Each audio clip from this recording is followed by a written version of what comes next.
Download aplikasi Tarbiyah Sunnah di handphone Anda. Tersedia di Google Play dan App Store. Bismillahirrahmanirrahim. Assalamualaikum warahmatullahi wabarakatuh. Alhamdulillahilladzi arsala rasulahu bil huda wa dinil haqq liyudhhirahu 'ala ad-dini kullihi wa kafa billahi shahida.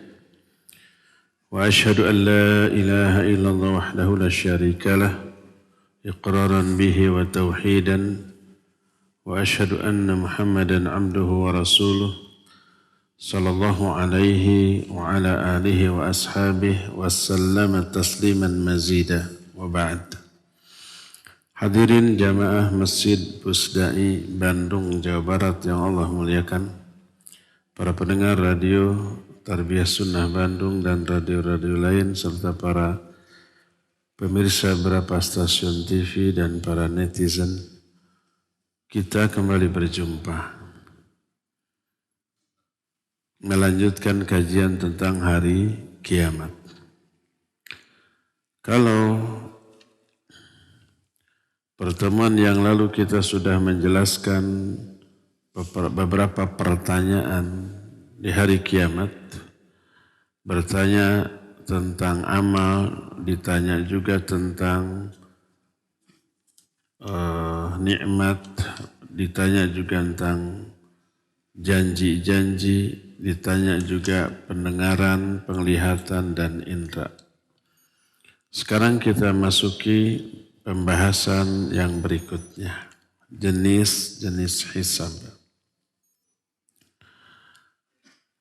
Amal yang pertama kali ditanya, dihisab pada hari kiamat dari amalan hamba, kalau yang berkaitan dengan hak Allah adalah sholat. Kalau yang berkaitan dengan hak sesama manusia adalah darah. Kita pernah melukai atau membunuh, apalagi itu yang pertama kali ditanya. Dalam hadis yang diterima dari Abu Hurairah radhiyallahu an, diriwayatkan oleh Imam At-Tirmidzi dan An-Nasa'i dengan sanad yang sahih. Berkata Rasul alaihi salatu wassalam, inna awwala ma yuhasabu bihil abdu yawmal qiyamah min amalihi salatuhu. Fa in salahat faqad aflaha wa anjah. Wa in fasadat faqad khaba wa khasira. Wa in intaqasa min faridatihi syai'a qala rabbu tabaraka wa ta'ala unzuru hal li'abdi min tatawu'un fayukmalu biha man taqasa min al-faridah thumma yakunu sa'ir amalihi ala dhalik. Sesungguhnya yang pertama kali dihisab dari amal seorang hamba pada hari kiamat adalah sholatnya. Kalau sholatnya beres, dijamin dia bahagia dan selamat. Kalau rusak, dia sangat rugi dan celaka. Kalau kurang dari sholat yang fardu, Allah Azza wa Jalla berfirman kepada para malaikat, perhatikan, apakah hambaku memiliki sholat-sholat sunnah? Lalu kalau ia disempurnakan kekurangan dari sholat fardunya. Yang dimaksud kekurangan dalam sholat fardu adalah bukan belang betong, tapi dilakukan setiap waktu 5 kali sehari semalam. Tapi ada kekurangan dari aspek pelaksanaan. Mungkin dari aspek niat, campur ada riya atau campur tendensi duniawi. Orang rajin sholat agar karirnya naik. Orang rajin sholat agar dagangannya laku. Orang rajin sholat agar cepat dapat jodoh. Itu untuk dunia. Ada yang rusak dari niatnya. Itu kurang. Atau, nah ini yang nyaris setiap muslim memiliki kekurangan dalam hal ini dalam sholatnya. Kekhusyuan. Nggak ada yang 100%, 50% gak untung. Rata-rata di bawah 10% lah kekhusyuannya ya. Itu kurang. Atau aspek mutaba'ah. Nyontok nggak kepada Nabi SAW. Atau nambah-nambah, ngurang-ngurang, atau merubah. Itu kekurangan. Riya, tidak khusyuk, kebidahan, tidak membatalkan sholat. Tidak, sholatnya sah. Cuma kurang nilai pahalanya. Berapa persen kurangnya? Tergantung kadar penyimpangan dari aspek-aspek tadi berapa persen. Atau dari aspek waktu tidak di awal waktu. Dari aspek tempat tidak di masjid bagi laki-laki gitu ya. Dan banyak lagi kekurangan-kekurangan lain dalam sholat. Dilaksanakan mah dilaksanakan, tapi banyak kekurangan. Nah ini cari adakah sholat sunat atau tidak. Kalau ada tambahkan untuk menambal yang bolong tadi. Dari sinilah kita super penting memperbanyak sholat sunat karena kita meyakini banyaknya bolong-bolong dari sholat fardu kita. Nggak ada di antara kita yakin fardu saya 100%. Ikhlas 100%, khusyuk 100%, mutaba'ah 100%. Ada yang berani begitu? Nggak ada. Kalau umpamanya saya mah 100%, tidak ikhlas 100%, tidak khusyuk 100%, tidak mutaba'ah, agak percayanya. Jadi banyak bolongnya, maka ditambal dengan yang sunnahnya. Hadis yang nadanya seperti ini banyak. Tidak hanya dijelaskan dalam satu atau dua hadis, tapi dalam banyak hadis satu sama lain saling menguatkan. Makanya ikhwah perhatikan sholat kita. Kalau sholatnya beres, faqad aflaha wa anjah. Dia bahagia, dia selamat. Terus amalan lainnya gimana? Dijamin amalannya juga, lainnya juga bagus. Kalau sholatnya diterima, dijaminlah. Akhlaknya pasti bagus. Amal soleh lainnya pasti juga banyak. Kenapa? Karena kalau sholatnya diterima, Allah kasih reward. Allah kasih hadiah kontan. Allah kasih apresiasi. Allah kasih balasan yang segera di dunia itu juga sebelum di akhirat. Apa reward balasan pahala kontan di dunia kalau sholatnya ini diterima? Balasannya adalah dikasih taufik hidayah untuk beramal soleh yang lainnya. Akhlaknya akan bagus. Dia akan dermawan. Dia akan rajin baca Quran. Dia akan rajin wirid, berdoa, zikir. Dia akan rajin infak dan sodako. Itu efek baik dari sholat yang diterima. Dia nggak akan pelit. Dia nggak akan menyakiti orang lain. Nggak akan berdusta, nggak akan bergibah, nggak akan melakukan dosa-dosa besar. Karena semua itu adalah fahsya dan mungkar. Dan itu terhindarkan oleh sholat. Inna sholata tanha anil fahsyai wal munkar. Sholat mencegah dari perbuatan keji dan munkar. Sholat yang gimana? Sholat yang benar tadi. Sholat yang diterima. Pasti akhlaknya baik. Allah mengapresiasi, oh ini sholatnya bagus. Saya kasih hidayah untuk beramal soleh yang lain.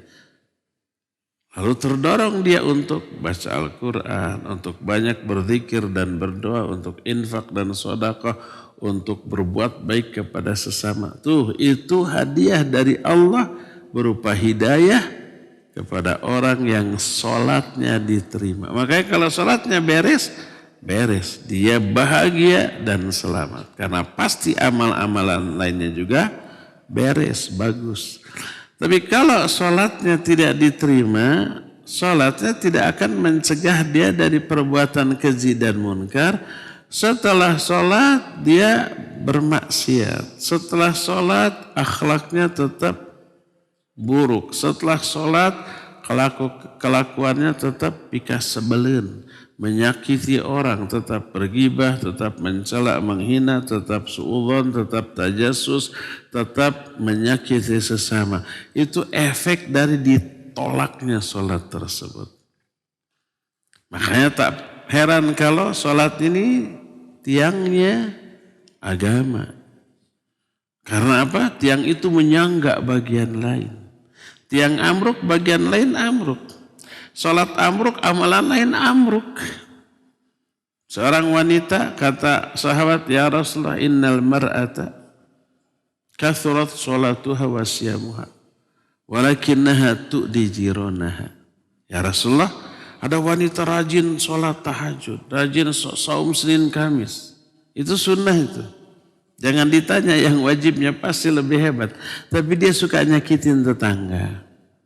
Apa kata beliau? La khaira fiha wahia finnar. Gak ada kebaikan dalam diri wanita itu. Dia ke neraka. Rajin tahajud, rajin saum sunat. Tapi suka nyakitin tetangga. Menunjukkan tahajudnya, saum sunatnya ditolak. Karena sholat dan saum yang diterima harus melahirkan kemuliaan akhlak. Harus terhindar dari keji dan munkar. Kalau sholat masih keji dan munkar, ditolak. Karena sholat yang benar tanha anil fahsya'i wal munkar. Kalau saum masih keji dan munkar, ditolak. Malam yada qawla zur wal amala bihi wal jahl, falaysa lillahi hajatun fi ayyada ta'amahu wa syarabah. Siapa orang yang ketika saum tuh tidak meninggalkan ucapan perbuatan yang menyakiti, yang buruk ya, yang menyinggung orang lain. Lagi saum, apalagi setelah saumnya, dia melakukan keji dan munkar, merugikan orang lain, kata Allah, falaisa lillahi hajah fi ayyada ta'amahu wa syarabah. Allah enggak butuh kepada saum yang kayak gitu. Terhadap lapar dan haus yang dialaminya, terhadap meninggalkan makan dan minum yang dilakukannya, Allah enggak butuh. Enggak diterima oleh Allah Azza wa Jalla. Jadi itu efek dari sholat. Sholatnya baik, berefek amal. Perbuatan setelah sholat pasti baik. Sholatnya buruk, amal setelah sholatnya pasti buruk. Tidak berefek. Dan buruknya perbuatan seusai sholat indikasi sholatnya itu ditolak. Baiknya akhlak seusai sholat menunjukkan sholatnya berfungsi sebagaimana mestinya, tanha anil fahsya'i wal munkar. Makanya dari semua amal yang pertama kali dihisab sholat. Kalau sholatnya benar, udah dia akan selamat dan akan berbahagia. Qad aflahal mu'minun alladzina hum fi salatihim khashi'un. Sungguh bahagia orang mukmin yang khusyuk salatnya. Sampai di akhir ayat yang menjelaskan tentang ciri orang mukmin, ulaika humul warithun. Coba orang mukmin awalnya tentang salat, qad aflahal mu'min alladzina hum fi salatihim khashi'un. Akhirnya walladzina hum ala sholatihim hafidhun. Mereka yang memelihara sholat-sholat mereka. Ulaika humul warithun. Mereka lah yang akan menjadi ahli waris. Alladzina yarithunal firdaus. Yang akan mewarisi surga firdaus. Hum fiha khalidun. Dan mereka kekal di dalamnya selama-lamanya. Itu Yang pertama kali dihisab adalah salatnya. Kedua, jenis-jenis hisab dan contoh-contohnya. Hisab itu berbeda-beda antar setiap hamba. Ada hamba yang hisabnya berat dan susah. Mereka lah orang-orang kafir, orang-orang musyrik yang menyekutukan Allah, yang durhaka kepada syariat Allah, mendustakan dakwah para rasul Allah, itu dipastikan berat. Hadza yaumun asir, kata mereka. Ini hari yang sangat berat. Hisabnya yang berat. Termasuk orang-orang muslim disebut usatul muwahhidin. Orang mukmin tapi ahli maksiat. Orang mukmin tapi lebih banyak dosanya daripada amal baiknya. Orang seperti juga akan berat hisabnya walaupun tidak seberat hisab orang kafir. Tapi akan berat, panjang, sesuai dengan kadar banyak dan beratnya dosa yang mereka miliki. Ada lagi orang yang dihisab tapi hisabnya enteng dan ringan. Ada lagi orang yang masuk surga tanpa hisab. VIP itu ya. Fi awalnya juga ada 5 sampai 10. Tapi mereka sedikit sekali. Mereka hanya 70.000 orang di kalangan kaum muslimin yang masuk surga tanpa hisab. Awalnya itu 70.000 teh. Tapi kemudian Nabi SAW minta tambahan. Kalau hanya 70.000 yang masuk surga tanpa hisab, tertutup kesempatan untuk kita tuh. Para sahabat ke lebih dari 70.000 orang tuh. Belum para ulama nusaroleh, kita mah nggak ada apa-apa yang dibanding mereka. Habis kuota 70.000 untuk mereka saja, untuk para sahabat aja. Tapi alhamdulillah Nabi SAW meminta tambahan, dikasih. Dari setiap satu orang dari 70.000 orang dikembangkan menjadi 70.000 lagi. Satu orang 70.000, 2 orang 140.000 terus. Bayangkan 70.000 aja kali 70.000-nya. 7 kali 7 berapa? 49. 70.000 tuh nolnya 4-nya. Tambah 4, 8. 49 dengan 8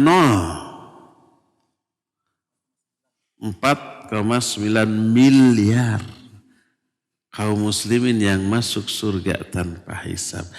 Nah, ada tuh kesempatannya. Ada nggak orang-orang soleh sejak zaman sahabat sampai sekarang berjumlah 4,9 miliar? Mungkin ada, mudah-mudahan kita termasuk tuh.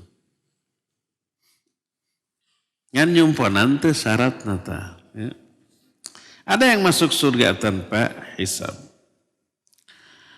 Ada lagi yang masuk surga tapi dengan hisab yang ringan, yang enteng.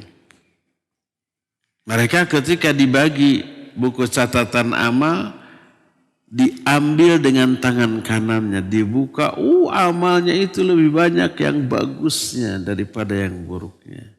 Hisabnya enteng nanti.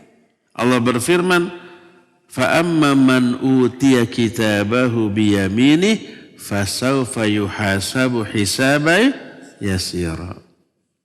Adapun orang yang diberikan kitab catatan amal dari sebelah kanannya, berarti lebih banyak amal solehnya tuh daripada amal salahnya. Lebih banyak ibadahnya daripada maksiatnya.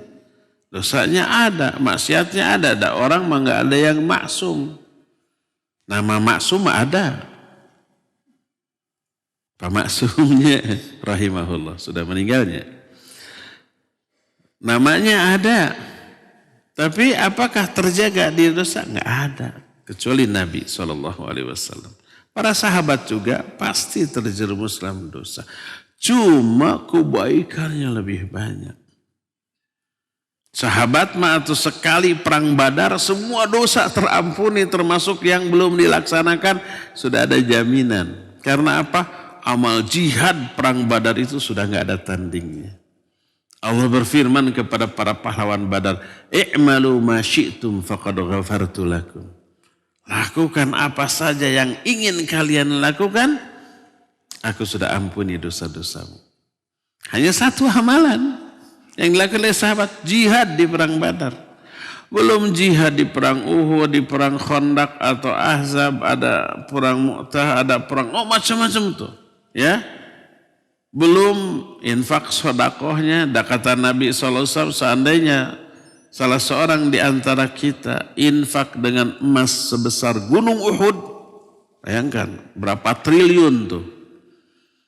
Tapi pahala yang dihasilkan oleh kita dari infak dengan emas sebesar gunung Uhud tak akan menyamai pahala infaknya sahabat dengan gandum hanya segenggam. Para sahabat mah infaknya segenggam gandum, tapi lebih gede pahalanya dibanding kita infak emas sebesar gunung Uhud. Padahal nilai nominal, material dari emas sebesar gunung Uhud jauh lebih gede daripada segenggam gandum. Segenggam gandum mah mau 5.000 acannya. Kalau emas sebesar gunung Uhud, 5 juta harganya. Wah. Uang sebanyak apapun seluruh uang rupiah yang ada di Indonesia nggak akan bisa dipakai membeli emas sebesar gunung Uhudnya. Cashnya nggak akan ada tuh. Saking mahalnya, entah berapa tean di atas teh apa sih, di atas triliun apa? Biliun apa? Ya mungkin di atas biliun, apalagi di atas biliun.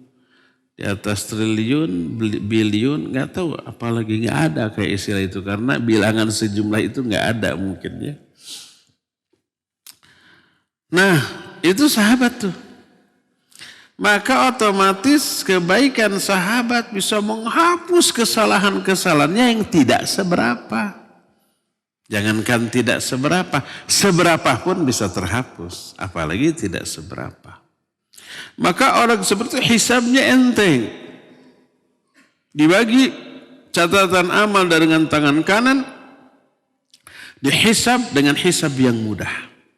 Fa amma man utiya kitabahu biyaminihi fasawfa yuhasabu hisaban yasira. Itu surah Al-Insyiqaq. Ayat 7 dan ayat yang ke-8. Dalam Sahih Bukhari dan Sahih Muslim, Aisyah salah faham terhadap ayat. Lihat, Aisyah teh kurang apa sih? Bahasa Arab jago beliau. Sehari-hari juga bahasa Arab. Karena orang Arab. Jago balago hafal Quran gitu. Istri Nabi SAW kata Imam Az-Zuhri seandainya ilmu Aisyah. Seorang. Dibanding dengan gabungan ilmu seluruh wanita, semua wanita selain Aisyah ilmunya digabung, dibanding dengan ilmu Aisyah, niscaya ilmu Aisyah jauh lebih unggul. Cerdasnya luar biasa. Itu persaksian muridnya langsung Imam Az-Zuhri, seorang ulama tabi'in, yang dinukil oleh Imam Bukhari dalam kitab Sahihnya. Nah, tapi Aisyah secerdas itu, hafal Quran. Hatinya lebih bersih dibanding umumnya wanita. Makanya beliau yang Allah pilih untuk menjadi istri manusia terbaik. Tapi ketika memahami ayat dengan ro'yunya salah. Aisyah nih manusia hebat ilmunya. Bayangkan kalau kita yang bodoh, yang kotor hati dengan ro'yu kita memahami Al-Quran, bisa beresiko, salahnya lebih banyak. Nih Aisyah menyatakan, berkata Rasul alaihi salatu wassalam, laisa ahadun yuhasabu yaumal qiyamah illa halak. Tidak ada seorang pun yang dihisab pada hari kiamat kecuali pasti dia binasa. Setiap yang dihisab pasti binasa. Maksud binasa diazab. Setiap yang dihisab pasti diazab. Mendengar ucapan begini Aisyah kerung atunya. Mikir. Dihubungkan dengan ayat.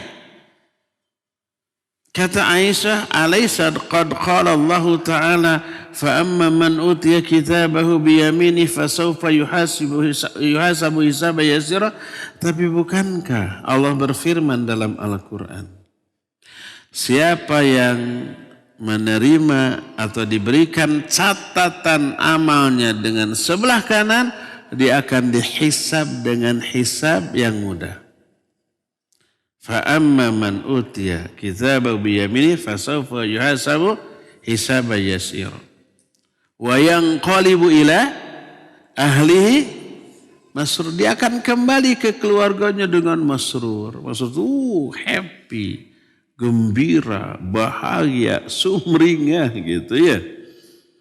Ini menunjukkan dihisab, hisabnya mudah dan selamat. Tapi kenapa Nabi SAW menyatakan tak ada seorang pun yang dihisab kecuali dia celaka, binasa, kena azab. Seolah-olah ucapan Nabi SAW itu bertolak belakang dengan ayat ini. Ya, menurut ra'yu Aisyah waktu itu. Dan kita gak mikir begitu atunya. Apa kata Nabi SAW? Innama dhalikal arab. Walaysa ahadun yunaqishul hisab yaumal qiyamah illa halak. Kata Nabi SAW, itu hanyalah arad. Nanti apa itu arad? Akan dijelaskan. Jadi orang yang diberi catatan amal, lalu dihisab dengan hisab yang mudah, dia selamat kembali ke keluarganya dalam keadaan gembira dan bahagia, itu arad. Tapi beliau menyatakan tak ada seorang pun yang bermunaqasyah ketika hisab pada hari kiamat kecuali dia binasa. Munaqasyah itu berbantah-bantahan dengan Allah ketika hisab. Nanti berbantah-bantahnya apa nanti ada contohnya. Sabar. Sebentar lagi. Itu pun semoga waktunya cukup. Tapi ayat tadi arad. Arad itu bisi penasaran. Arad itu ditampakkan dosa orang mukmin tadi yang dihisab dengan hisab yang mudah. Tampakkan kamu dosa ini. Ngaku tuh. Dan siap diazab atas dosa itu. Apa kata Allah? Dosamu ini waktu di dunia aku tutup loh. Aku rahasiakan. Orang-orang gak tahu. Dan sekarang aku ampuni kamu. Nah, itu yang dimasuk ke hisab yang mudah. Dan itu bukan dianggap hisab. Itu arad. Nanti ada hadisnya tuh. Hadis ini sahih diriwayatkan oleh Imam Bukhari dan Imam Muslim dalam kitab Sahih Bukhari dan Sahih Muslim. Berkata Imam An-Nawawi rahimahullah kitab Syarah Sahih Muslim ketika menerangkan hadis ini. Kata beliau, maknal munaqasyah fil hisab istaqsa alaih. Kata Imam Ana, makna berdebat, berbantah-bantahan di dalam hisab pada hari kiamat, maknanya adalah nanti ada qisas. Menurut Al-Qadhi Iyad, maknanya udziba, dia akan diazab, yang berbantah-bantahan. Dan ada dua makna. Makna yang pertama adalah wa nafsul munaqasyah wa ardud dzunub wa tauqif 'alaiha huwa ta'dzib lima fihi minat taubih. Yang pertama, munaqasyah atau berbantah-bantahan, debat itu tentang dosa dan ada celaan Allah kepada orang itu. Yang kedua, annahu mufdin ilal adzabi binnar, bahwa dia itu berakhir dengan dimasukkannya ke dalam azab dalam neraka. Makanya disebut halak. Nah, jadi orang yang dihisab dengan hisab mudah itu bukan hisab tapi arad. Adapun yang munaqasyah, yang berbantah-bantahan, itulah yang dimaksud dengan hisab. Tidak ada yang dihisab kecuali pasti akan binasa. Berkata Imam Ibnu Hajar Al-Asqalani dalam kitab Fathul Bari, Syarah Sahih Bukhari ketika menerangkan hadis ini. Kata beliau, innama dzalikal arad. Adapun orang mukmin yang diberikan catatan amal dari kanan, dia hisab dengan hisab yang mudah, maknanya arad. Innal hisabal madhkur fil ayah innama huwa an tu'radu a'malul mu'min alaihi hatta ya'rifa minnatallahi alaihi min satriha alaihi fid dunya wa fi afwihi anha fil akhirah. Hisab yang dimaksud dalam surah Al-Insyiqaq tadi, dalam ayat tadi adalah ditampakkannya amal-amal orang mukmin yang buruk. Lalu orang mukmin itu mengetahui kasih sayang dan karunia Allah kepadanya, karena ternyata amal buruk itu Allah tutup ketika di dunia dan Allah ampuni ketika di akhirat. Itu penjelasan Imam Ibnu Hajar dalam kitab Fathul Bari. Wal muradu bil arad kama huwa dhahir min hadhil ahadits aradu dhunubil mu'mini alaihim kayudriku mudda ni'matillahi alaihim fi ghufraniha lahum. Yang dimaksud arad oleh Rasul sallallahu alaihi wasallam adalah ditampakkannya dosa-dosa mukmin di akhirat, lalu oleh Allah dikatakan di dunia ditutup, di akhirat diampuni. Itu arad. Dan itulah yang dimaksud dengan hisab yang mudah. Jadi fa'amma man utiya kitabahu biyaminihi fasawfa yuhasabu hisaban yasira wa yanqalibu ila ahlihi masrura. Adapun orang yang diberikan catatan amal dengan sebelah kanannya, dia akan dihisab dengan hisab yang mudah. Hisabnya itu disebut arad. Yaitu, nih kamu dosa ini ngaku enggak? Iya. Kamu dosa ini di hari ini ngaku enggak? Iya, iya. Terus kata Allah, satartu halaka fid dunya wa aghfiru halakal yaum. Aku tutup dosamu ketika di dunia. Orang enggak tahu kamu ini banyak dosa. Orang nyangka kamu teh soleh. Ya, padahal salah. Suci, padahal kotor, banyak dosa. Tapi Allah tutup. Dan hari ini aku ampuni. Untung enggak orang itu? Itu yang dimaksud dengan hisab yang mudah. Itulah arad. Semoga Allah memasukkan kita ke dalam golongan ini minimal. Ya, dihisab tapi dengan cara yang mudah. Menerima catatan amal dari mana? Kanan. Syaratnya perbanyak ibadah dan amal soleh. Kurangi dosa dan maksiat. Baru tuh. Nah, adapun sekarang wa amma man utiya kitabahu wara'a dhuhri fasawfa yad'u thubura wa yasla sa'ira. Adapun orang yang menerima catatan amalnya dari balik punggungnya. Dari balik punggungnya sebelah kiri lagi. Nerima dengan tangan kiri dan nerimanya bukan dari depan atau kanan tapi dari balik punggungnya. Dalam surah Al-Haqqah disebutkan, فَأَمَّا مَنْ أُوتِيَ كِتَابَهُ بِشِمَالِهِ. Adapun orang yang menerima kitab catatan dengan tangan kiri. Dalam surah Al-Insyiqaq, dari balik punggungnya. Ya, dari balik punggungnya tangan kiri. Dia sendiri gak mau melihat catatan amalnya. Karena buruknya catatan itu. Lebih banyak dosanya daripada kebaikan-kebaikannya. Fasawfa yad'u thubura, dia akan berteriak meneriakan kesialan, kecelakaan. Aduh, celaka aku, binasa aku, pasti akan diazab, gitu ya. Innahu kana fi ahlihi masrur. Karena dulu dia ketika dia di keluarganya happy, senang-senang. Lalai gitunya dari ibadah, dari kewajiban, melanggar syariat sehingga senang dengan perbuatan yang diharamkan tersebut. Nah, kayak gitu tuh. Nah, ini yang akan dihisab dengan hisab yang susah, ya. Terus ada bantah-bantahan. antara orang itu dengan Allah Azza wa Jalla. Ada beberapa contoh munaqasyah atau berbantah-bantahan antara Allah dengan pelaku kemaksiatan. Ini muslim loh. Hati-hati, ini bukan kafir, ini muslim.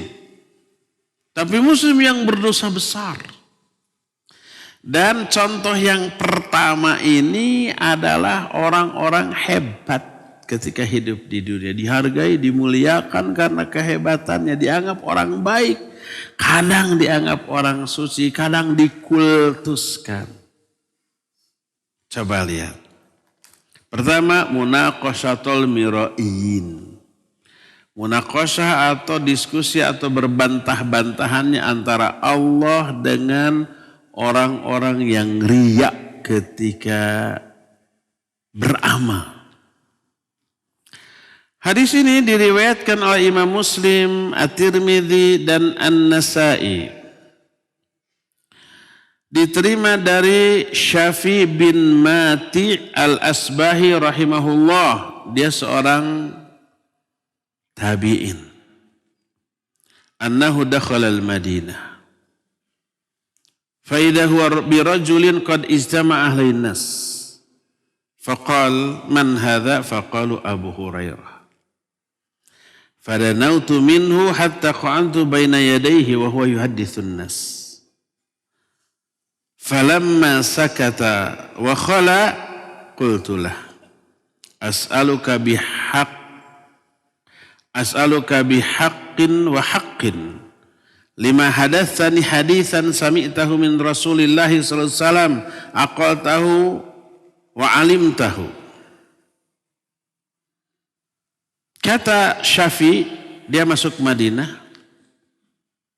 Ketika masuk Madinah ada seseorang yang dikerubuti oleh manusia. Bukan dihajar, dihakimi. Ditanya, tanya ini, tanya itu tentang masalah agama. Syafi ini penasaran, orang ini siapa? Dijawab Abu Hurairah, seorang sahabat. Aku pun mendekat. Lalu aku duduk di hadapannya, dia sedang berbicara kepada manusia menerangkan hadis. Setelah selesai, orang-orang pergi, sudah selesai kajiannya nih. Aku bertanya kepada engkau karena hakku. Hak orang bertanya kepada ahli ilmu. Karena perintah Allah, fas'alu ahla dzikri in kuntum la ta'lam. Tanya ke ahlinya. Orang bodoh berhak nanya. Orang yang alim wajib menjawab. Ini hakku tentang hadis yang kau dengar dari Rasul sallallahu alaihi wasallam, kau fahami, kau ketahui. Apa kata Abu Hurairah? Afal. Oke, aku akan lakukan. Apa yang kamu minta?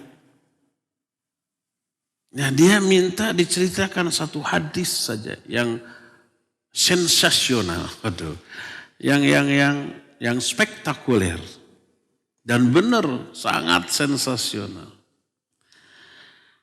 Kata Abu Hurairah, "Sauhadditsuka hadisan haddatsanihi Rasul sallallahu alaihi wasallam, aqaltuhu wa alimtuhu." Aku akan ceritakan kepadamu satu hadis yang oleh Nabi sallallahu alaihi wasallam diceritakan, aku fahami, aku hafalkan, aku ketahui. Apa yang terjadi coba?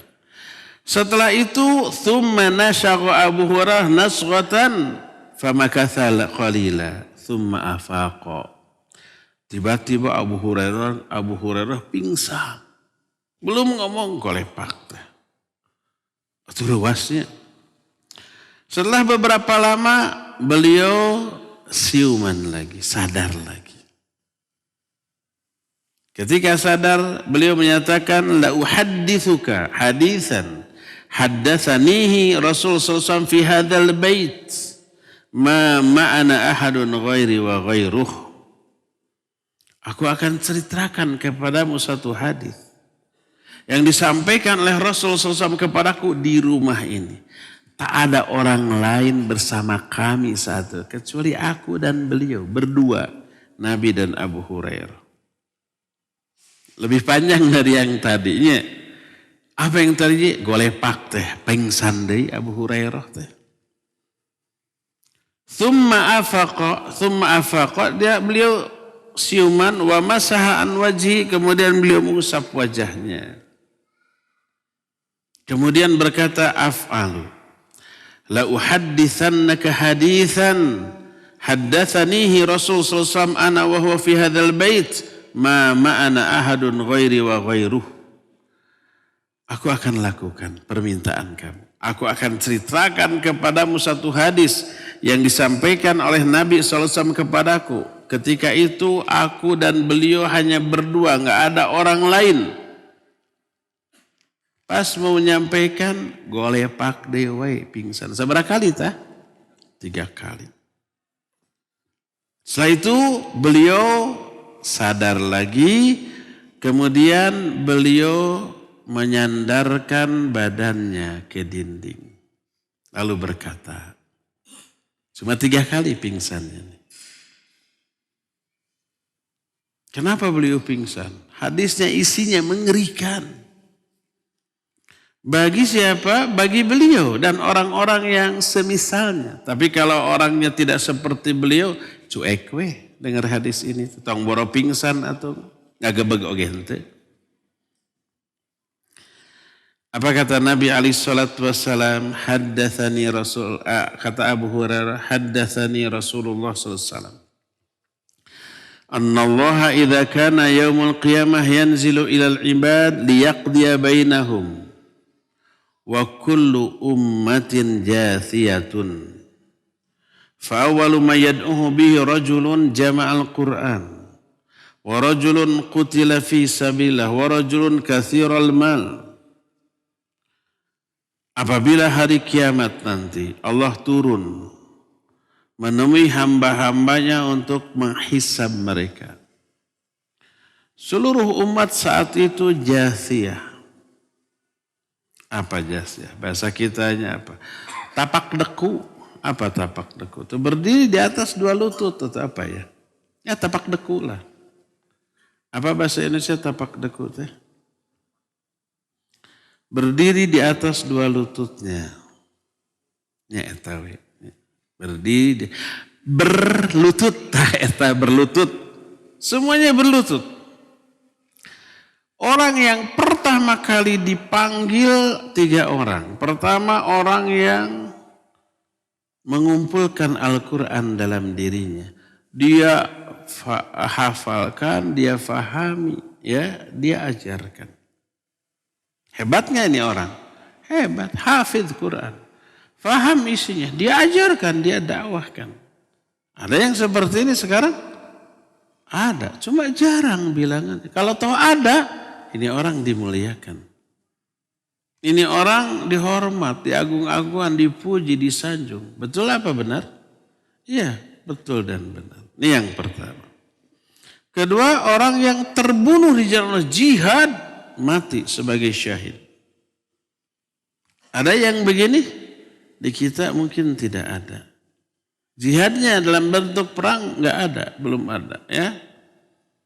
Kalau bom bunuh diri itu mah konyol, bukan syahid. Bom bunuh diri bukan jihad fisabilillah, ya. Itu nekat namanya.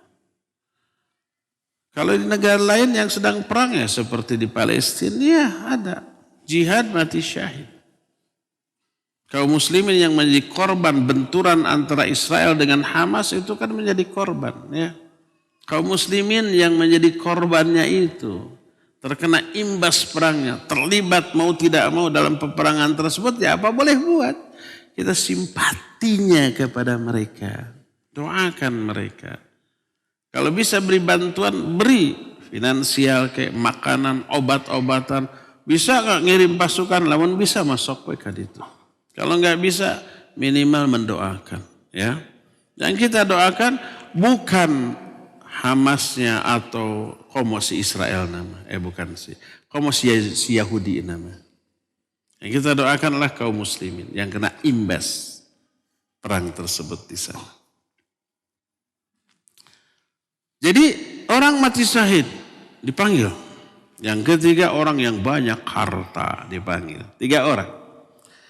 Orang berilmu, seorang prajurit, dan seorang hartawan. Tiga-tiganya baik. Prajurit membela kebenaran. Ulama ya jelas berdakwah. Hartawan dermawan. Tukang tutulung kanu butuh, tatalang kanu susah.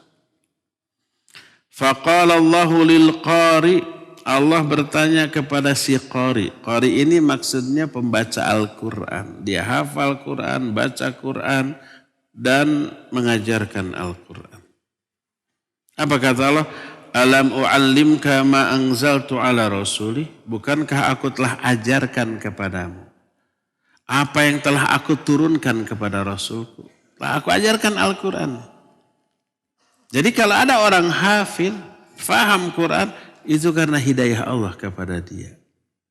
Yang lain gak hafal Al-Quran, gak faham Al-Quran, memang tidak diberi hidayah oleh Allah. Kenapa sih itu dikasih, ini enggak? Allah lebih tahu alasannya. Allah maha adil, artinya. Jangankan Allah, kita aja manusia, guru ya. Siapa yang dikasih hadiah dari murid-muridnya? Yang berprestasi.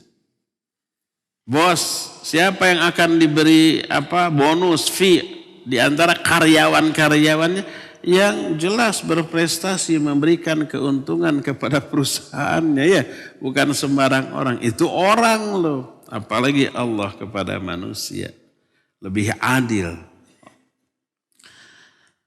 Nah, orang itu menjawab, bala ya Rabbi, iya ya Allah.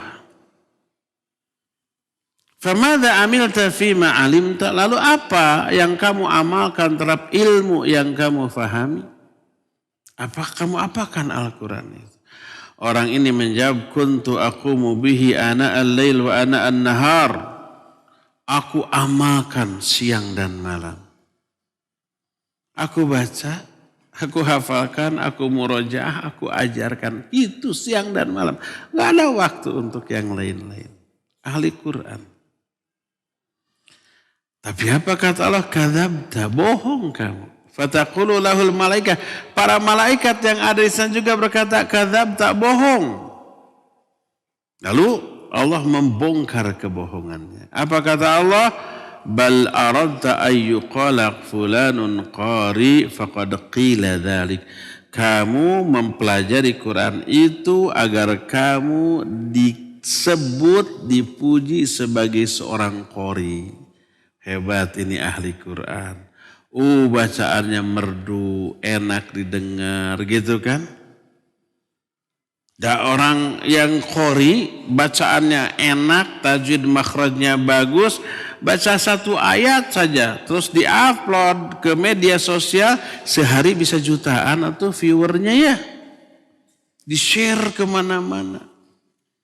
Kalau orang ini ikhlas, tulus, waduh pahalanya mengalir terus tuh.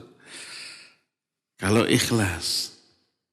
Semoga qori-qori kita arah ikhlas lah gitunya. Tapi ini kamu belajar membaca Al-Quran itu agar kamu disebut qori. Nah ini yang pertama. Dan pujian orang bahwa kamu qori yang hebat, bacaannya enak, dipuji. Itu sudah kamu dapatkan pujian itu. Sampai akhirnya orang ini oleh Allah disuruh seret dia. Seret, pelewar dialungkan karena neraka. Wal'iyatubillah. Tuh hiji itu. Kedua, wa yu'ta bisahibil mal. Didatangkan seorang hartawan yang dermawan. Allah bertanya, alam wasi alaik hatta lam adaka tahtaju ila ahadin. Bukankah aku telah luaskan rizkimu sehingga kamu tidak butuh apapun dari orang lain. Maksudnya butuh pemberian. Kalau butuh pertolongan pasti semakin kaya semakin butuh bantuan orang lainnya. Butuh pangmukakeun panto mobil, dia mah gak bisa buka pintu mobil, pangmukakeun. Butuh ada yang membawakan pulpennya, kalau mau tanda tangan mana pulpen, kan gitunya. Semakin kaya semakin butuh banyak orang, butuh pembantu, butuh supir, butuh ajudan, butuh bodyguard. butuh apa lagi tuh? Banyak. Tapi pemberian berupa harta nggak butuh. Bukankah aku telah luaskan rezeki bagimu sehingga kamu nggak butuh apapun? Dia menjawab, bala ya Rabbi, ya. Famada amilta fima ataituka. Lalu apa yang kamu lakukan dengan harta yang aku berikan kepadamu? Dia menjawab, kuntu usilur rahim wa atasaddaq. Aku pakai hartaku untuk silaturahmi dan bersedekah. Pokoknya siapapun yang butuh, aku beri. Di mana masjid dibangun, pasti aku akan ada saham di dalamnya. Dimanapun yang butuh bantuan dana untuk pembebasan tanah, sehingga di Selacau ayana, pasti aku beri. Kalau ada orang kayak begitu lunas tuh besok oke. Tapi karena nggak ada orang kayak begitu, duka kapan lunas? Padahal sudah ditagih terus. Ikhwan ahwat tong hari-hari atulah. Ya. Sekarang begitu selesai ini, keluarkan dompet kasih ke saya semua. Atau ke panitia ya. Oh nggak ada juga di bank, transfer kan ada HP tuh ya. Pakai QRIS bisa ada ya nanti tuh ke panitia. Ke yayasan. Cing tinggali, besok lunas. Kalau lunas, alhamdulillah, gening tidak hanya ngaji tapi beramal. Kalau enggak lunas, ya sabar lah, kumade ya tuh. Paling diudag-udag debt collector, penjual. Apa kata Allah? Kadzab, tak bohong kamu. Para malaikat juga berkata bohong kamu. Lalu Allah berkata, bal aradda ayyuqal fulanun jawad faqad qila dzalik. Kamu infak, sedekah, silaturahmi agar disebut, oh si fulan teh dermawan, si fulan teh berehan, si fulan teh bager kacida gitunya. Dan pujian itu telah diberikan orang kepadamu, dipuji. Akhirnya beleweng deh ini orang dibalangkan. Tadi mah belewer, sekarang beleweng. Apa bedanya? Cuma beda lafaz, maknanya sama, dilemparkan juga ke dalam api neraka. Yang ketiga, tsumma yu'ta billadzi qutila fi sabilillah. Didatangkan orang yang terbunuh di jalan Allah. Lalu Allah bertanya, fi madza qutilta? Dalam keadaan apa kamu terbunuh? Orang ini menjawab, amarta bil jihad fi sabilik faqataltu hatta qutiltu. Engkau perintahkan aku untuk berjihad di jalanmu, lalu aku perang sampai aku terbunuh. Apa katalah bohong kamu? Para malaikat mengatakan bohong kamu. Lalu kata Allah, bal aradta ayyuqal fulanun jari faqad qila dzalik. Kamu berperang agar kamu disebut jari. Jari itu berani, jagoan, pahlawan. Ingin kaceluk, kaun-aun, kakoncara, kajana pria sebagai lalaki langit, lalanang, jagatnya seorang ksatria anu pilih tanding, pilih banding, anu kukuh pengkuh, teguh karena pendirian, anu telancak linci luncat mulang udar tina tali gadang. Bisa ngulang? Nah itu gak ada terjemahannya. Susah diterjemahkan. Dan pujian orang itu telah orang-orang tujukan kepadamu. Jihadnya benar tapi niatnya yang keliru. Kemudian orang itu pun dilempar ke dalam api neraka. Kemudian kata Abu Hurairah yang menceritakan hadisnya, "Tsumma daraba Rasul sallallahu ala rukbatayya." Lalu Nabi SAW menepuk-nepuk kedua lututku sambil berkata, "Ya Abu Hurairah, ulaika thalathatu awwalu khalqillahi tus'aru bihimun nar yaumal qiyamah." Hai Abu Hurairah, itulah 3 golongan manusia yang karena mereka Allah pertama kali menyalakan api neraka pada hari kiamat. Ini nih hadis yang membuat Abu Hurairah ketika menceritakannya sampai apa? Pingsan. Ini hisab. Makna hisab adalah dialog. Berbantah-bantahan. Orang itu ngomong begini dibantah oleh Allah. Enggak benar. Kenapa? Allah tahu isi hati. Orang enggak tahu, disangka ini amalannya hebat, zahirnya. Lahirnya kan kita tidak tahu. Dan kita memang tidak boleh suudzon. Siga nama eta Maria. Enggak boleh seperti itu. Yang kau pujilah eta. Enggak boleh, itu suudzon. Biar fahkum bidhawahirikum wala tahkum bisarairikum. Hukumi orang berdasarkan zahirnya. Jangan menghukumi orang berdasarkan batinnya. Kita enggak tahu. Batinnya serahkan dia kepada Allah. Kita hukumi zahirnya. Dia orang baik, secara zahir ya udah baik. Walaupun belum tentu baik menurut Allah. Allah tahu isi hatinya, kita enggak tahu. Walaqad khalaqnal insana wa na'lamu ma tuwaswisu bihi nafsuh. Wa nahnu aqrabu ilaihi min hablil warid. Kami yang menciptakan manusia, kami tahu apa yang dibisikkan dalam hati mereka. Termasuk niat. Riya atau tidaknya Allah tahu. Manusia tidak tahu.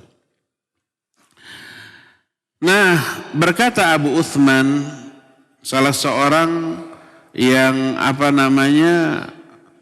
hidup pada generasi tabi'in, ada kisah Muawiyah, bahwa Muawiyah itu menceritakan ada orang yang masuk menemuinya. Lalu menceritakan hadis dari Abu Hurairah radhiyallahu an. Benar enggak nih? Muawiyah kan sahabat juga ya. Abu Hurairah sahabat. Lalu berkatalah Muawiyah, qad fu'ila biha ulai hakadha. Fa kaifa biman baqiya minan nas? Kata Muawiyah radhiyallahu an, iya, mereka itu telah mengalami hal itu. Akan mengalami hal itu pada hari kiamat. Maka bagaimana dengan manusia lain? Itu manusia-manusia hebat. 3 manusia hebat. Pertama ulama. Yang kedua hartawan yang dermawan. Yang ketiga mujahid sampai mati syahid. Itu celaka. Karena apa? Karena riya niat. Apalagi yang tidak seperti itu. Lalu Muawiyah pun menangis dengan tangisan yang dahsyat. Sampai-sampai kami menyangka, wah mati ini. Sebab tangisannya tuh luar biasa. Faqulna qad jaa hadzal rajul bashar. Thumma afaqa Muawiyah wa masa'an wajhihi. Maka sampai pingsan itu Muawiyah. Lalu setelah siuman beliau mengusap wajahnya dengan tangannya lalu berkata, Sadaqallahu wa rasuluhu. Telah benarlah Allah dan Rasulnya. Lalu Muawiyah membacakan Al-Quran yang terdapat dalam surah Hud 15 dan 16. Ini coba lihat. Orang beramal dengan amalan akhirat tapi niatnya dunia. Salah satu niat dunia itu macam-macam. Ada pujian. Ada juga ingin harta kekayaan, jabatan, pangkat, selain popularitasnya, kekuasaan, itu dunia. Beramal dengan amalan akhirat dengan niat dunia. Abu Hurairah, Muawiyah membacakan surah Hud ayat 15-16. Man kana yuridul hayatad dunya wa zinataha nuwaffi ilaihim a'malahum fiha wa hum fiha la yubkhasun. Ulaika alladhina laysa lahum fil akhirati illa an-nar wa habita ma sana'u fiha wa batilu ma kanu ya'malun. Siapa orang yang menginginkan kehidupan dunia dan kemewahannya, kami akan cukupkan kepada mereka amal-amal mereka di dalamnya, sedikit pun tidak akan dirugikan. Akan kami beri dunia yang mereka inginkan. Tapi apa yang terjadi di ayat berikutnya? Merekalah orang-orang yang tidak memperoleh bagian apa-apa di akhirat kecuali neraka. Wahabitu masuna, dan terhapuslah semua amal-amal mereka ketika di dunia. Amalnya kan amal akhirat tapi untuk dunia. Salat agar kaya, saum agar laku dagangannya, ya, membaca wirid-wirid, salawat-salawat agar karirnya nanjak, agar laris dagangannya, agar cepat dapat jodoh, macam-macam. Niat dunia dengan amalan akhirat. Mereka lah orang yang tidak memperoleh bagian apa-apa di akhirat kecuali neraka, dan terhapus semua amal-amal yang di dunia dan batil apa-apa yang telah mereka lakukan. Nah, ini yang disebut dengan munaqasyah, berbantah-bantahan antara Allah Subhanahu wa ta'ala dengan hamba, dan inilah yang dimaksud dengan hisab. Tidak ada orang yang mengalami hisab pada hari kiamat kecuali pasti dia itu akan diazab, akan binasa. Nah, contoh hisabnya adalah barusan. Tentang orang-orang yang beramal amalan hebat dengan niat yang ria, dibantah oleh Allah. Akibatnya mereka binasa, terkena dengan azab yang sangat pedih. Inilah bentuk pertama dari hisab, yaitu apa? Munaqasyah. Munaqasyah itu apa? Berbantah-bantahan antara Allah dengan si hamba yang dihisab. Dan berakhir dengan masuknya orang itu ke dalam neraka. Inilah yang pertama. Yang kedua,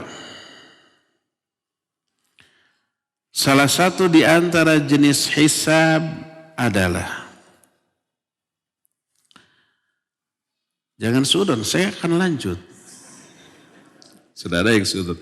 Bulan depan kita enggak, kita lanjut sebentar lagi. Ya. Ardul Rabbi dhunuba abdihi alaih. Ditampakkannya dosa-dosa manusia, tapi tidak diampuni. Kalau tadi ditampakkan, diakui, diampuninya, itu tidak dianggap hisab, tapi arad. Hisab mudah. Nah, yang kedua ini. Sebuah hadis dari Abdullah bin Umar radhiyallahu anhu, dia berkata, aku mendengar Rasul alaihi salatu wasallam bersabda, Innallaha yudnil mu'mina fayadau alaihi kanfahu wa yasturuhu. Ini kata arad tadi, hisab yang mudahnya. Fayaqul ata'rifu dhanba kadha, ata'rifu dhanba kadha. Fayaqul na'am ya Rabbi. Hatta idha qarrarahu bidhunubih wa ra'a fi nafsihi annahu halak. Qal satartuha alaika fid dunya wa ana aghfiruha lakal yawm. Kata Ibnu Umar, aku mendengar Rasul sallallahu alaihi wasallam bersabda, sesungguhnya Allah mendekatkan seorang mukmin. Diletakkanlah buku catatan amal orang mukmin itu. Lalu ditutup, gordeng, penutup. Orang lain di hari kiamat itu tidak melihat dan tidak mendengar hisab ini, dialog ini. Kata Allah, kamu mengakui dosamu ini pada hari ini. Terus dosa-dosanya diungkit. Sesuai dengan catatan yang ada di sana. Orang itu menjawab, ya Allah, saya akui ya Allah. Sampai ketika dia mengakui semua dosanya dan dia melihat dirinya akan binasa. Pasti diazab nih, dosanya kebanyakan. Padahal yang diungkit belum semuanya tuh, baru sebagian. Masih banyak catatan yang belum diungkit. Wah, bahaya. Apa kata Allah? Satartuha alaika fid dunya. Aku tutup dosamu ini di dunia. Wa ana aghfiruha lakal yaum, dan hari ini aku ampuni dosamu itu bagimu. Lalu kemudian diberikanlah catatan amal kebaikannya. Diberikan, selamat dia. Itu orang-orang mukmin yang hisabnya mudah tadi ya. Dia ada dosa di dunia, ditutupi, dirahasiakan, orang-orang menganggap dia soleh, di akhirat diampuni. Enak apa tidak? Bukan enak lagi, bingit enak. Enak udah panjang, pakai tasgir di wenak, pakai bingit. Semoga kita begitu ya. Amin. Ini yang disebut maghfirah. Maghfirah itu dosa kita di dunia ditutup, di akhirat diampuni. Semoga Allah masukkan kita ke dalam golongan orang memperoleh maghfirah. Wa ammal ladzina kafaru wa ammal kafiruna wal munafiqun fayaqul asyhad. Adapun ketika menghisab orang kafir dan orang munafik, para saksi dari kalangan malaikat mengatakan haula'il ladzina kadzdzabu ala rabbihim ala la'natullahi 'alal zalimin. Mereka lah orang-orang yang dulu ketika di dunia mendustakan Rabb mereka. Ingatlah, laknat Allah akan tertimpa kepada orang-orang yang zalim. Hadis ini sahih diriwayatkan oleh Imam Bukhari dan Imam Muslim dalam dua kitab sahihnya. Berkata Imam Al-Qurtubi rahimahullah ketika menerangkan hadis ini. Kata beliau, adapun ucapan Nabi SAW yang menyatakan wa yadau alaihi kanfahu ay satarahu wa latafahu wa ikramahu wa yukhatibu khitaba mulatafah wa yunajihi munajatan musafah wal muhaddatsah. Ketika Nabi menyatakan diletakkan catatan amalnya, maksudnya lalu ditutup, maksudnya dirahasiakan, ada penutup berupa gording, lalu Allah berbicara dengan lemah lembut dan memuliakan orang itu dan berbicara dengan nada yang mengenakan hamba yang diajak bicara. Tidak kasar, tidak ada bentakan, tidak ada pelototan. Fayaqululah, Allah bertanya kepada orang itu, hal ta'rif, apakah engkau ngaku? Orang itu menjawab, ya saya ngaku. Lalu Allah berfirman lagi, dalam rangka menunjukkan karunia dan nikmat yang Allah berikan kepadanya di akhirat, fa inni qad satartuha 'alaika fid dunya. Aku tutup tuh dosa-dosamu di dunia, maknanya tidak dibongkar di hadapan manusia. Orang lain nggak tahu. Wa ana aghfiru halakal yaum, hari ini aku ampuni kamu. Ini jenis yang kedua. Ya, semoga kalau toh kita dihisab, semoga kayak begini. Syukur-syukur kita lebih berharap kita masuk surga tanpa hisab dan tanpa azab. Inilah jenis hisab yang kedua. Ketiga, agok.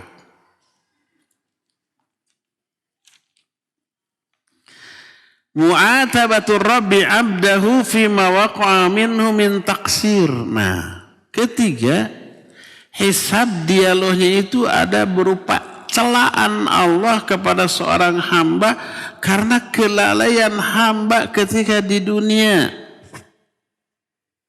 Ini juga ada hisabnya nanti. Jangan antum fikir kita punya sahabat, punya tetangga sakit, terus tidak ditengok, apa itu tidak dihisab? Dihisab loh. Jangan antum fikir ada saudara yang punya masalah kelaparan, gak punya makan, lalu kita biarkan, apa kita tidak dihisab? Dihisab loh. Ini ada hadis qudsi. Dalam Sahih Muslim dari Abu Hurairah radhiyallahu an. Beliau bersabda, Innallaha ta'ala yaqulu yaumal qiyamah. Allah berfirman pada hari kiamat. Berkata kepada manusia, Ya ibna Adam, maridtu falam ta'udni. Wahai Bani Adam, dulu ketika kalian hidup di dunia, aku sakit. Tapi kalian tidak melayat aku. Orang itu menjawab, Ya Rabbi kaifa a'uduka wa anta rabbul alamin. Ya Allah, bagaimana aku melayatmu padahal engkau penguasa semesta alam. Masa Allah sakitnya? Ngelayatnya gimana? Kemana tuh? Pakai apa? Tapi apa yang dimaksud Allah sakit dan apa yang dimaksud melayat Allah, Allah terangkan di sini. Jangan gunakan ro'yu di sini. Karena apa? Allah gamblang menjelaskan maksud dari perkataannya. Kata Allah, amma alimta anna abdi fulanan marida falam ta'udhu. Amma alimta annaka law uddahu wajadtani inda. Tapi bukankah kamu tahu? Dulu ketika kamu hidup di dunia ada hambaku yang soleh sakit. Kamu gak melayatnya. Padahal kamu tahu kalau kamu melayatnya, kamu akan dapati aku ada di sampingnya. Ini yang dimaksud dengan melayat Allah. Yang dimaksud Allah sakit bukan Allahnya, tapi ada hambanya yang sakit tapi tidak dilayat. Itu celaan kepada orang yang tidak mau melayat yang sakit. Kedua, ya ibna Adam amtuka falam tut'imni. Wahai Bani Adam, dulu ketika kamu hidup di dunia, aku minta makan kepadamu, tapi kamu tidak memberiku makan. Maka manusia menjawab, ya Rabbi kaifa ut'imuka wa anta rabbul alamin. Ya Allah, bagaimana aku memberi makan kepadamu padahal engkau penguasa semesta alam. Masa Allah butuh makan? Apa kata Allah? Amma alimta annahu istat'amaka abdi fulan falam tut'imhu. Amma alimta annaka law at'amtahu lawajadta dzalika indi. Tapi bukankah kamu tahu ada dulu waktu di dunia hambaku minta makan kepadamu, kamu enggak kasih. Padahal engkau tahu kalau engkau beri makan kepadanya, engkau akan mendapati makanan itu ada di sisiku. Aku yang ngasih makan nanti kepadamu. Nabi SAW bersabda, Allah berfirman, anfiq tunfaq. Infaklah kamu akan dikasih infak. Kamu infak kepada sesama muslim atau ke fisabilillah, Allah akan kasih infak kepadamu. Infak kita itu pembuka pintu rezeki bagi kita. Jangan pelit. Jadi kalau kita mengumpan ada pembebasan lahan, jangan ditahan itu uang. Keluarkan semuanya.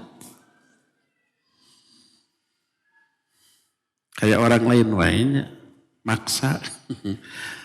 Terserahlah. Ngasih mangga atau ngasih piraku. Lalu kata Allah Azza wa Jalla, ya ibna Adam istasqaituka falam tusqini. Hai Bani Adam, dulu ketika di dunia, aku minta minum kepada kamu. Kamu tidak memberiku minum. Kata orang itu, ya Allah, bagaimana kami memberi minum kepadamu padahal engkau penguasa semesta alam? Kata Allah, bukankah dulu ada hambaku minta minum kepadamu, kamu enggak kasih. Padahal kamu kalau memberi niscaya minuman itu ada di sisiku dan aku akan curahkan kepadamu. Ini maknanya al-jaza' min jinsil amal. Siapa yang melayat, Allah akan mudahkan urusan orang itu. Siapa yang beri makan, Allah akan kasih makan. Siapa yang kasih minum, Allah akan kasih minum. Siapa yang berinfak, Allah akan kasih infak dengan jumlah yang jauh lebih besar daripada apa yang dia keluarkan. Nah, orang itu ditanya seperti itu dalam rangka mu'atabah. Mu'atabah celaan Allah, kenapa enggak peduli gitu loh kepada sesama. Kepedulian kita kepada sesama ternyata termasuk bagian yang akan dihisab pada hari kiamat nanti ya. Inilah jenis-jenis hisab. Benar sekarang mas cuma sampai di sini saja dulu. Insya Allah bulan depan kita akan lanjut kepada proses hisab yang selanjutnya. Ya, kita masuki sesi tanya jawab. Ada waktu tersisa 5 menit lagi ya insya Allah. Ustadz, bagaimana berhusnudzon kepada Allah sehingga kita tidak asal-asalan beribadah karena merasa yakin Allah menerima taubat dan ibadahnya. Husnudzon adalah dilakukan setelah ikhtiar. Seperti umpama kita sudah taubat dengan memenuhi syarat taubat. Husnudzonlah Allah akan menerima taubat kita dan mengampuni dosa-dosa kita. Lalu umpamanya kita ibadah bertauhid, beramal soleh, menjauhi dosa dan maksiat. Sudah maksimal. Dan Allah janji orang seperti itu akan selamat. Husnudzonlah bahwa kita akan selamat dari azab. Allah masukkan kita ke dalam surga. Tapi kalau ini kita tidak beramal, dosa terus, ibadah tidak. Maksiat terus, tobat tidak, istighfar tidak, melakukan amalan penghapus dosa juga tidak. Lalu kita husnudzon, Allah Maha Pengampun, Bagir, Allah Maha Ghafur Rahim, pasti diampuni walaupun banyak dosa dan tidak tobat. Itu bukan husnudzon tapi suudzon. Kenapa suudzon? Menuduh Allah tidak adil. Kalau yang berdosa bertobat istighfar diampuni, yang tidak tobat tidak istighfar juga sama-sama diampuni, adil apa tidak? Tidak adil. Sama dengan murid, the guru mah bagir, tetangga saya. Makanya walaupun saya baong, bodoh, tara ngerjakeun PR, mabal, saya yakin nilainya 10 dan naik kelas. Itu husnudzon bukan ke guru, bukan husnudzon, itu suudzon. Guru ini tidak adil nih. Karena dia tetangga saya, pasti saya naik kelas walaupun bodoh. Pasti kasih 10 walaupun ulangan salah semua. Kan gitunya. Nah, tapi kalau kita setiap PR dikerjakan, mau ulangan belajar dan ternyata nilainya 10. Lalu husnudzon, saya yakin naik kelas dan nilainya bagus. Itu husnudzon yang pada tempatnya. Jadi husnudzon kepada Allah harus disertai dengan ikhtiar. Kita beribadah, beramal soleh, melakukan banyak kebaikan, husnudzonlah. Allah kasih pahala. Allah ampuni dosa kita. Allah selamatkan kita dari api neraka. Allah masukkan kita ke dalam surga. Ya, sekali lagi husnudzon dilakukan setelah ikhtiar berusaha. Adapun tidak berusaha lalu berprasangka baik kepada Allah, itu tidak pada tempatnya. Allah berfirman, afanaj'alul muslimina kal mujrimin ma lakum kaifa tahkumun. Apakah kalian fikir kami akan menyamakan antara orang yang bertakwa dan orang yang berdosa? Gimana cara kamu menetapkan hukum? Ya enggak. Orang bertakwa akan diberikan reward pahala, orang yang berdosa akan diberikan hukuman. Al-jaza min jinsil amal. Balasan akan disesuaikan dengan jenis perbuatan. Bahasa Sunda menyatakan melak cabe mau jadi bonteng, malak bonteng mau jadi cabenya. Malak cabe jadi cabe, malak bonteng jadi bonteng. Malak hade mau jadi goreng, malak goreng mau jadi hade. Ya, itu maknanya.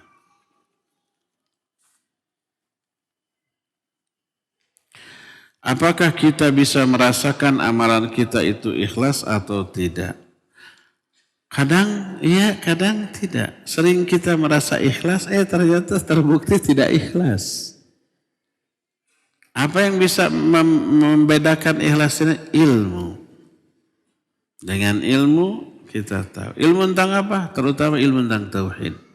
Ilmu tentang makna dari keikhlasan itu sendiri. Ya, dengan beberapa indikasinya.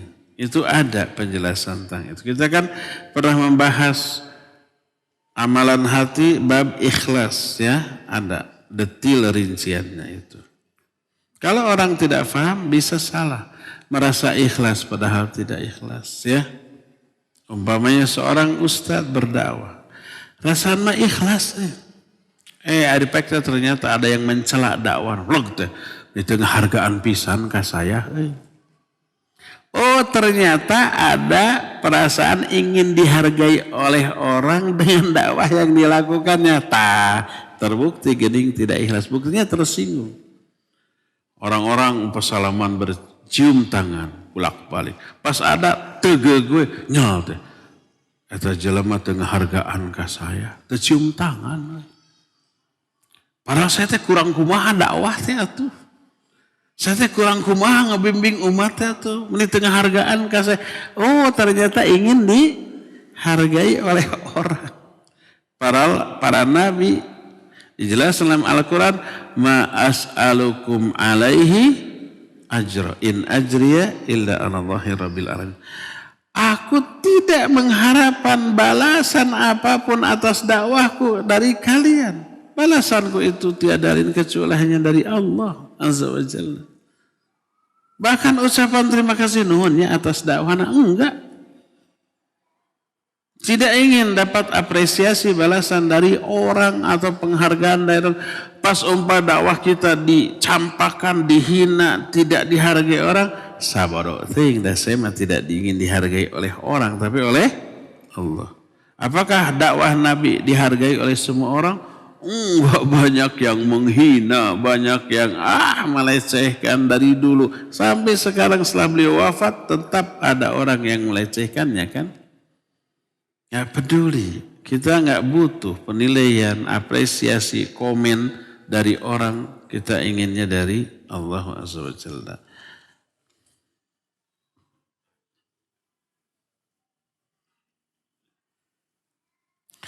Bagaimana dengan surah Maryam 71? Tidak ada seorang pun di antara kamu yang tidak mendatangi neraka kecuali dia akan masuk ke dalamnya. Hal itu bagi Tuhanmu adalah suatu ketentuan yang sudah ditetapkan. Ya, ayat itu menyatakan tidak ada seorang pun illa wariduha. Kana rabbuka hatman maqdiya. Tidak ada seorang pun yang melewati neraka kecuali dia akan wurud ke dalamnya. Dan ini sebuah ketetapan yang pasti dari Allah. Setiap yang melewati sirat neraka pasti akan wurud ke dalamnya. Itu ayat. Apa maknanya? Ada dua penjelasan para ulama. Pertama, yang dimaksud wurud di sana abr. Yang dimaksud wurud di sana menyeberang sirat. Tidak ada seorang pun yang melewati neraka kecuali akan menyeberang sirat di atas neraka, bukan masuk. Nah, kemudian ada yang masuk ke neraka karena dosa-dosanya. Kalau orang mukmin yang soleh, yang takwa, selamat. Padahal sirat ini kan sudah kita gambarkan super susah. Pertama, kecil. Sekecil bagian tajam dari sebuah pedang. Kedua, leur.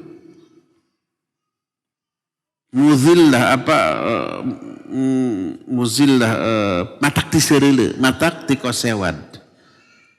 Leur licin. Ketiga gelap. Dan masing-masing orang punya cahaya. Ada yang cahaya sejempol, ada yang setubuhnya, ada yang sepohon kurma, ada yang serumah. Tergantung amalnya ketika menyeberang sirat. Nah terus selain itu ada besi-besi yang keluar menyambar orang-orang yang sedang lewat. Tambah susahnya. Sudah kecil, poek, leur, disambar oleh besi-besi.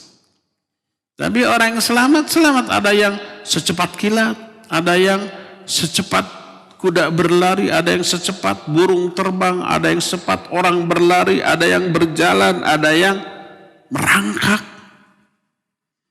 Ada yang ngorondang, ada yang merangkak. Ada yang hampir sampai golepak. Itu namanya wurud. Makna wurud lah abr. Abr itu apa?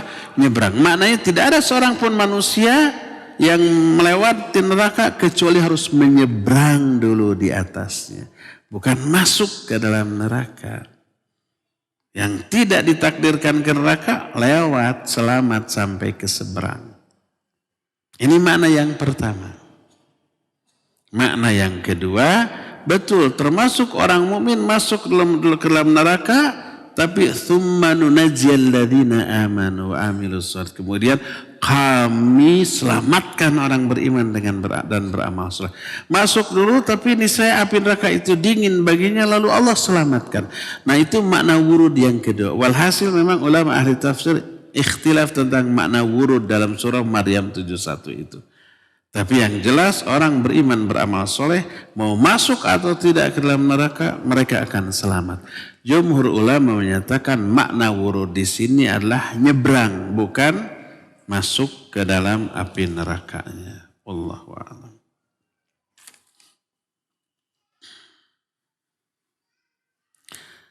Bolehkah cara pembayaran zakat emas secara dicicil sampai batas haul?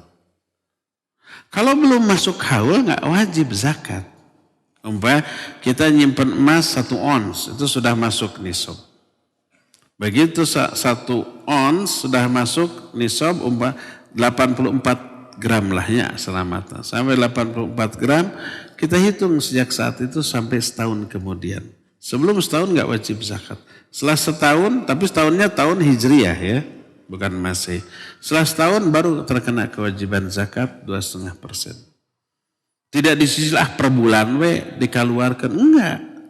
Belum setahun 11 bulan belum wajib zakat. Dikeluarkan juga bukan zakat namanya. Paling infak dan sodako. Zakatnya tetap dianggap belum tertunaikan ya. Tunggu sampai haul 1 tahun barulah keluarkan semuanya. 2,5%, jangan dicicil 0,5% wehela. Besok bulan depan 0,5% deh.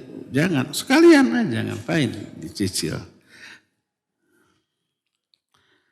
Kebiasaan anak kalau ngaji Quran setiap setelah sholat maghrib diawali dengan baca Al-Baqarah ayat 1 sampai 4, ayat kursi 3 ayat. Mana ayat kursi 3 ayat?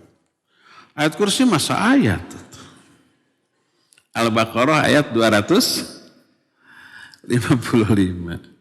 Sebelumnya dan setelahnya tidak lagi disebut ayat kursi. Itu saja. Dari mulai Allahu la ilaha illa walahil qayyum sampai wala ya'udu hifdhuhuma wa huwal aliyul azim. Itu 1 ayat kursi. Ayat kursi 3 ayat. 3 ayat surat terakhir Al-Baqarah. Dilanjut Hanca. Bagaimana Ustaz tidak jadi bina? Kalau itu dibiasakan dan dianggap nyunah maka jadi bina. Jangan. Langsung ta'awud, langsung aja ngahanca gitu ya.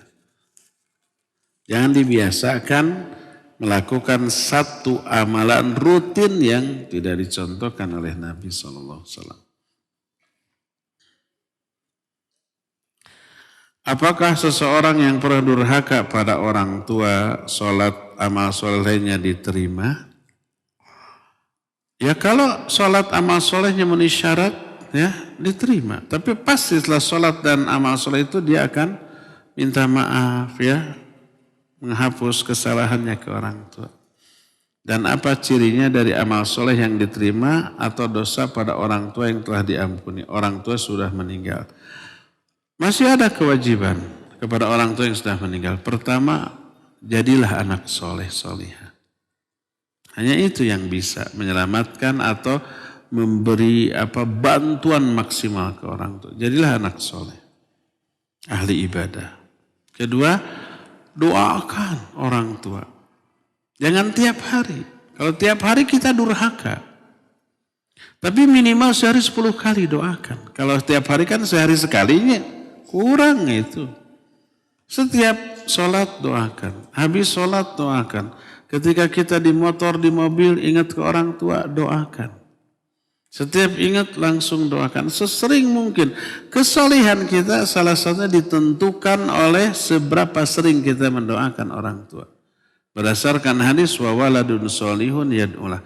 Anak soleh yang mendoakan orang tua. Kesolehan anak dikaitkan dengan doa kepada orang tua. Perseringlah doa orang tua. Upayakan minimallah 10 kali sehari. Usahakan lebih ya. Kedua doakan. Apa doanya? Mintakan ampunan. Gimana lafadznya?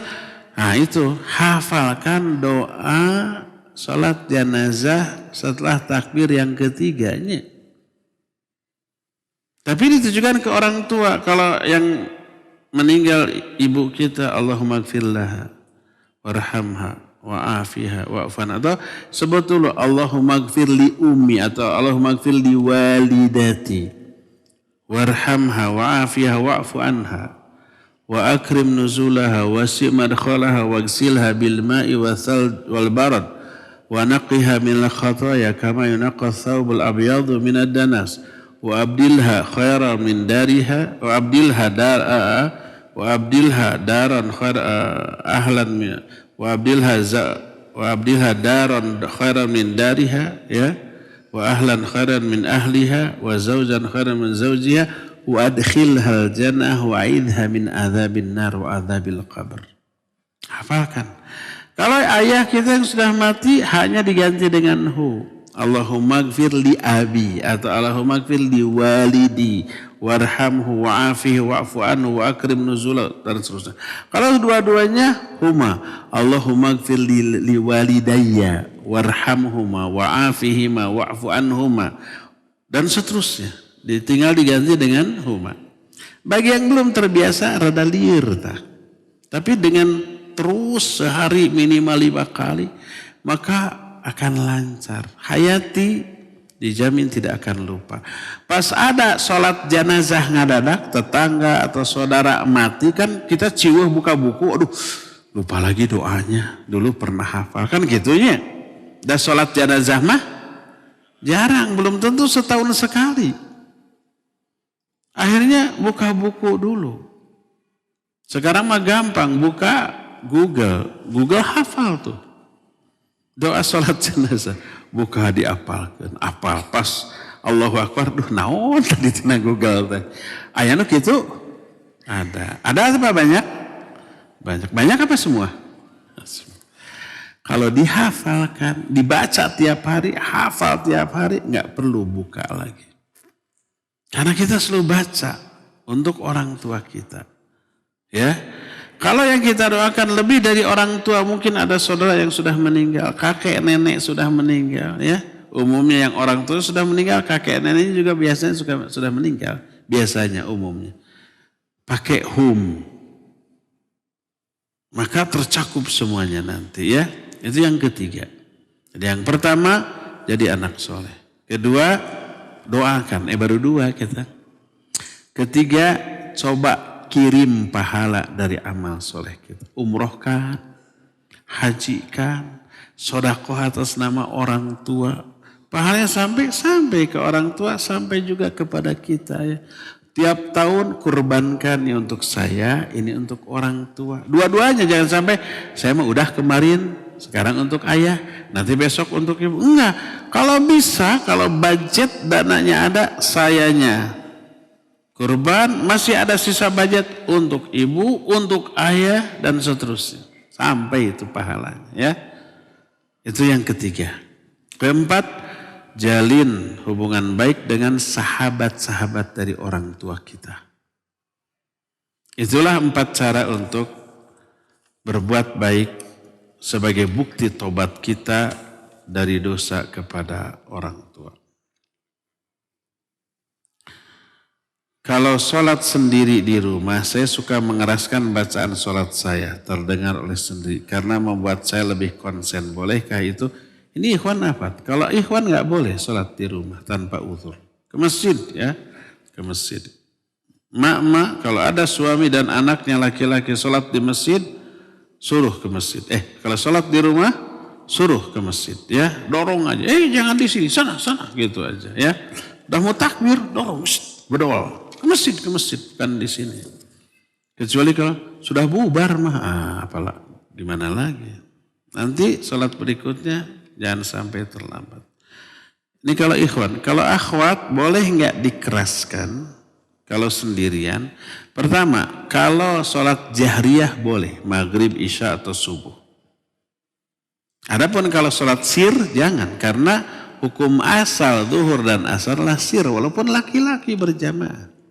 Apalagi wanita, ya, sir aja, ya. Sir bukan berarti di dalam hati, bukan digerenteskan, bukan.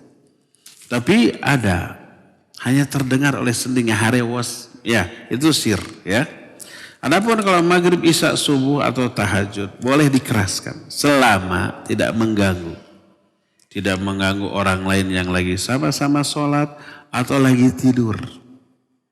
Ya, boleh keraskan karena dengan mengeraskan terdengar oleh diri sendiri itu lebih terhayati betul. Ya, kalau banyak orang ingin dikeraskan tapi mengganggu, cocok kuping dengan kapas dengan kalau kita naik pesawat tuh suka dikasih cocok kuping, airplug namanya ya, cocok pakai semacam spong gitu, apa spong tuh? Busa kecil.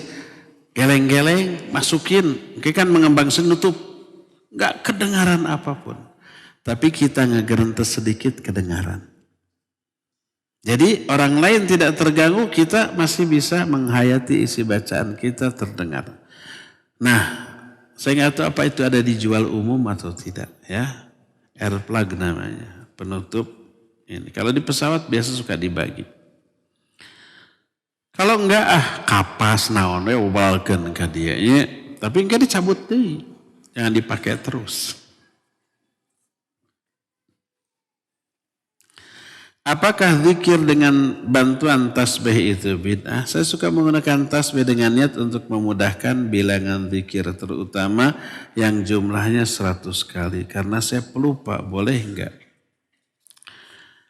Apakah tasbih sudah ada di zaman Nabi SAW? Ada. Sebelum Nabi ada, sudah ada. Siapa yang pertama bikin? Itu para pendeta agama lain. Sebelum Islam ada, Buddha, Hindu, agama lama di Tibet ada. Dan mereka pakai tasbih, dikalungkan gede-gede kadang. Kalau dulu waktu saya kecil, remaja, SMP, SMA, suka nonton film kungfu kan. Siang jagoan tuh biasanya pendeta. Senjata anaknya ada tasbih tuh. Ada yang di sini yang suka begitu? Sekarang masih? Jangan. Dulu lah waktu kecil. Masih ingat kan? Senjata tasbih. Apalagi kalau penjahat nanti siluman. Tasbih itu memang alat ibadahnya agama lain. Dari dulu. Di zaman Nabi SAW sudah tasbih, ada tasbih. Tapi Nabi menggunakan? Tidak. Beliau menggunakan tangan. Jari tangan. Dan itu akan menjadi saksi dari bagian tubuh kita pada hari kiamat. Ya. Jadi kalau kita suka pelupa, kan dengan ini saja sudah bisa. Umpamanya satu buku jari ini 3 ya. 3 kali 5, 15. 2 kali 30 tambah 1 jadi 33 kali. Itu sudah. Kumawi cara namalah asal dengan tangan. Mau satu jari 4 kali, 4 kali 5 berarti 20. Kayak nambah 10 hari rada liar ya tete. Mending 3 kali. Terserah gimana cara, tapi dengan jari. Tidak menggunakan alat di luar jari. Apalagi alat itu merupakan alat ibadah dari agama lain. Ya. Wallahu a'lam.